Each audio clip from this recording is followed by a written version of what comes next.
Good afternoon, class. I am Kiara, and today I will be discussing my self-concept essay for the interpersonal communication class. Understanding my self-concept in young adulthood. What is my self-concept right now?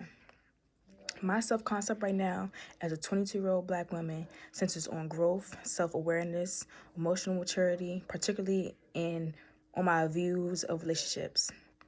I'm at a stage of reevaluating friendships and intimate relationships, questioning whether they hold the same value to others as they do to me. At this point in my life, I am learning that not all connections are meant to last forever, and that some relationships have an expiration date. This realization has helped me understanding that letting go is not a failure, but a necessary part of personal growth. I am also learning to enjoy the journey of life rather than rushing towards outcomes or destinations. Most importantly, I am working on not taking everything personally and recognizing that other people's behaviors often reflect them and not me. Has my self-concept changed since from adolescence? How so? Yes, my self-concept has significantly changed since adolescence. When I was younger, friendships felt like the most important aspect of my life. I believed that not having friends meant my life would be incomplete or ruined. I placed much of my self-worth in how others viewed me and whether I felt accepted. Now, as I transition to young adulthood, I understand that life does not end when friendships change or fade. People grow, priorities shift, and not everyone is meant to come along for every stage of life. This shift reflects maturity and an acceptance of change rather than fear of it. Why do I have this self-concept? I have developed this self-concept because I have spent time reflecting on what could have been and imagining different outcomes. Through this reflection, I've realized that life does not stop when people stop showing up. Growth is personal, and at the end of the day, the most consistent relationship I will ever have is with myself. While I'm fortunate to have family and a support system, I have learned that their presence is meaningful only when balanced with self-reliance. This understanding has helped me focus inward and prioritize my emotional well-being. Am I satisfied with my current self-concept? I am satisfied with my current self-concept because I am finally focusing on myself rather than pouring energy into situations beyond my control. As I get older, I recognize that stressing over situations that I cannot control or change holds me back. I now believe that what is meant for me will find its way back into my life. This mindset has brought me peace and confidence, even during moments of uncertainty. What I would like to change about my self-concept. Although I am satisfied, I would like to reduce my tendency to overthink. Overthinking often happens when situations do not unfold as planned.